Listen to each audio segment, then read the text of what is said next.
Welcome back, future professionals. Jackson, again. You know, cosmetology and barbering are two professions that command immense respect for their impact on personal aesthetics and self-confidence, are not just about skill and artistry. They are also deeply rooted in adherence to strict standards and regulations. These regulations, established primarily for the health and safety of professionals and their clients, are essential in ensuring best practices in areas ranging from sanitation and hygiene to licensing and ongoing education. From the tools they use to the products they apply, every aspect of these professions is governed by rules designed to maintain high professional standards, protect consumers, and preserve the industry's integrity. In diving deeper into this subject, one recognizes that these regulations are not mere bureaucratic formalities, but pivotal pillars ensuring the wellness and satisfaction of every individual who steps into a salon or barber shop.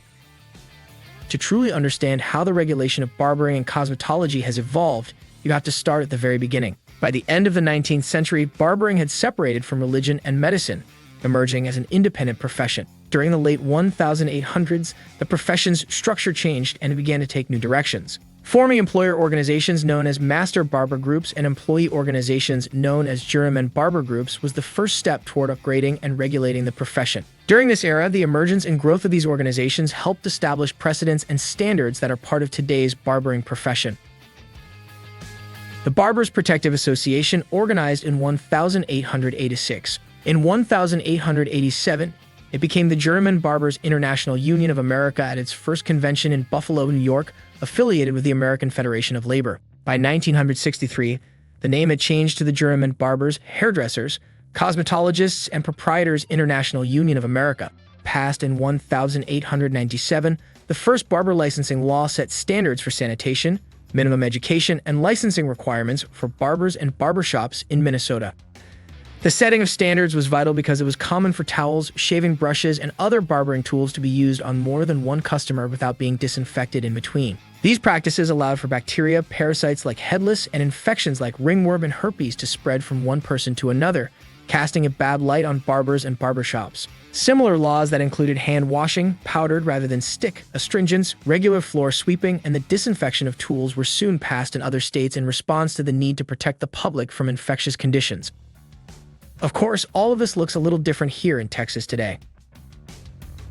In the vast, sun-drenched landscapes of Texas, the hum of a barber's clipper is as much a part of the daily chorus as the distant call of cattle or the chirping of cicadas at dusk. The barbershop, with its iconic red, white, and blue pole, has long been a cornerstone of Texan communities, a place where stories are shared, news is debated, and transformations, both subtle and dramatic, are made. But beyond the sheen of nostalgia and the heartwarming image of the old-time barbershop lies the intricate tale of regulation for class of barbers in the Lone Star State.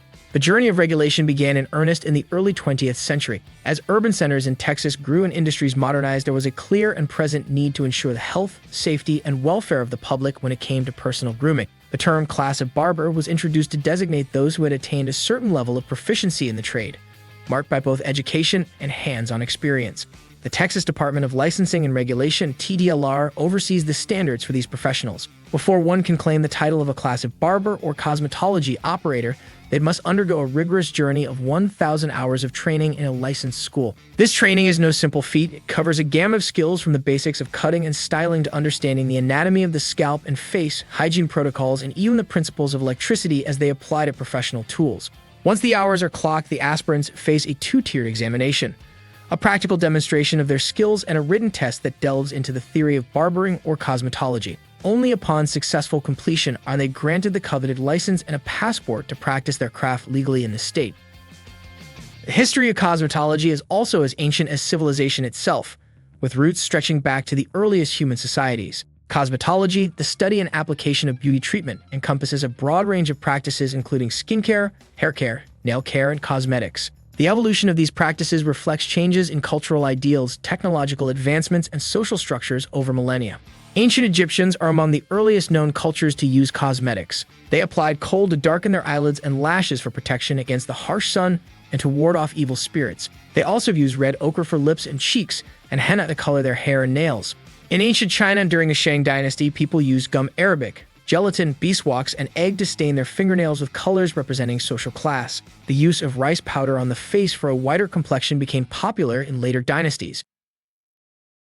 The Baroque and Enlightenment period saw an increased use of makeup among both men and women in Europe, with white lead face powder and rouge becoming particularly fashionable. However, the toxicity of some cosmetics led to health problems.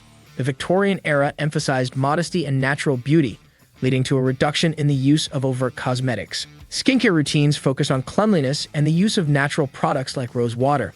In the early 20th century, the invention of the motion picture and the rise of Hollywood had a profound impact on beauty standards. Makeup became more socially acceptable, and the first commercial makeup products were introduced. Innovations in science and technology revolutionized cosmetics, leading to the development of safer, more diverse, and effective beauty products. The latter half of the century saw the rise of the modern beauty industry, with brands and products catering to an increasingly wide range of beauty standards and personal preferences. Today, the cosmetology industry is marked by a focus on inclusivity, sustainability, and ethical sourcing. Advances in technology continue to influence beauty practices, with digital platforms and social media playing significant roles in shaping trends and ideals. Throughout history, the practices and perceptions of cosmetology have been influenced by a multitude of factors, including geography, class, and technology. The industry continues to evolve, reflecting the dynamic nature of human culture and societal norms. But the journey doesn't end there. Like all professionals governed by standards and ever-evolving practices, barbers and cosmetologists must renew their licenses periodically. This ensures they remain updated on the latest in hygiene practices, equipment use, and other pertinent aspects of their profession. Some argue that regulation might curb the free spirit of the trade, binding it in red tape and bureaucracy. However, many others see it differently. To them, these regulations are not just about ensuring that a haircut or shave doesn't lead to infections or injuries. They're about preserving the sanctity and trust that patrons place in their barbers. They're about elevating the profession, giving it the respect and recognition it deserves. And so, in towns big and small, from the bustling streets of Houston to the serene expanses of West Texas, the legacy of the professional class of barber or cosmetology operator continues. Behind every snip and buzz is a story of dedication, a commitment to excellence, and a testament to the lengths Texas goes to ensure that its traditions, no matter how everyday they may seem, are upheld to the highest standards.